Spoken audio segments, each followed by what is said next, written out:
বোনেরা, শুয়ে থেকে থেকে ফেসবুক স্ক্রল করছিলাম আর দেখছিলাম যে বঙ্গবন্ধুর প্রতি মানুষের ভালোবাসা।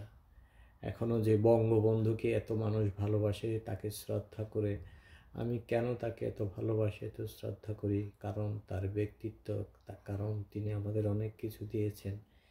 তিনি আওয়ামী লীগের নেতা ছিলেন এটা বলে নয়, আওয়ামী লীগ আমার কাছে কিছু নয়। যারা স্বাধীনতার পক্ষে থাকবেন, যারা বঙ্গবন্ধুকে মানবেন, তাদের প্রতি আমার সবসময় শ্রদ্ধা, ভালোবাসা, সম্মান থাকবে। আমার আজ চোখে পানি এসে যাচ্ছে।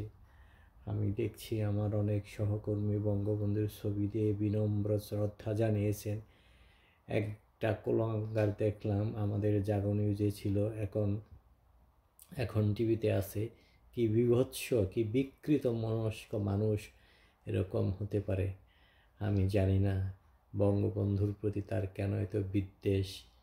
এরা আসলে পাখি বীজ বললেও আরও কম বলা হয়। এই যে বঙ্গবন্ধুকে যারা ভালোবাসেন, তাদের প্রতি রইল আমার অশেষ শ্রদ্ধা এবং ভালোবাসা। আসলে ফেসবুক স্ক্রল করতে করতে আমি মুগ্ধ, বিমোহিত, এবং বঙ্গবন্ধুকে যতই তারা ইতিহাস থেকে মুছে ফেলার চেষ্টা করবে, ততই বঙ্গবন্ধু তার কর্ম এবং তার নেতৃত্ব গুণের কারণে আমাদের কাছে আরও বেশি করে ধরা দেবেন। তাই না বন্ধুরা? সবাই ভালো থাকবেন।